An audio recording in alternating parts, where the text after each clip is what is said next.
Nanalasa na po sa ilang lugar sa Visayas at Mindanao ang bagyong Queenie. Kaya ang mga residente inalerto na sa pagbaha. Marami naman ang naabala sa tila huli na namang pagsususpinde ng klase sa mga apektadong probinsya. At nakatutok live si Jay Compo ng 24 Oras Northern Mindanao. Jay! Yes, Vicky, alas 6 nitong gabi, tumaman na naglandfall si Bagyong Queenie sa Tandag, Surigao del Sur. Kabilang sa matinamaan din ang Cagayan de Oro City. Kaya tinaas ang yellow alert status ng CDRMC sa Quick Alert Team. At ang ibig sabihin nito, magsilikas na ang lahat ng mga residenteng nasa flood-prone areas. Madaling araw pa lang ramdam na ang sungit ng panahon sa Baybay, Leyte.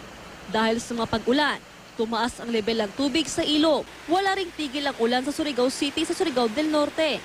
Nag-brownout tuloy sa ilang bahagi ng lungsod. Kinansila na ang klase sa mga paaralan doon at sa makalapit bayan. Sa Kidapawan City, kahapon pa maulan. Kaya tumaas din ang level ng tubig sa Nuangan River. Dito sa Cagayan de Oro City, pasado alas 11 ng umaga, naabutan ng GMA News na sinusundo ng mga magulang ang mga bata sa paaralang elementarya sa Kamamanaan. Ito'y matapos magpalabas ng advisory ang City Hall ng suspension ng lahat ng klase sa preschool at elementary.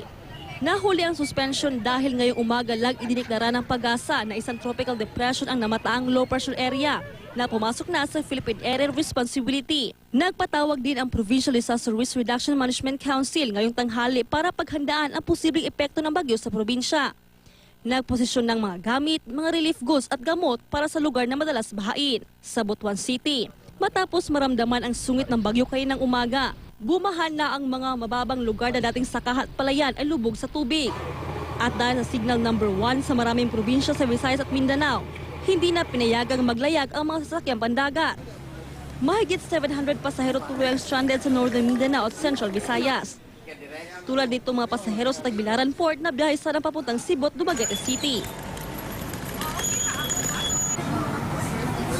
Sa ngayon, Vicky, suspinido pa rin ang lahat ng biyaheng pangdagat sa Northern Mindanao.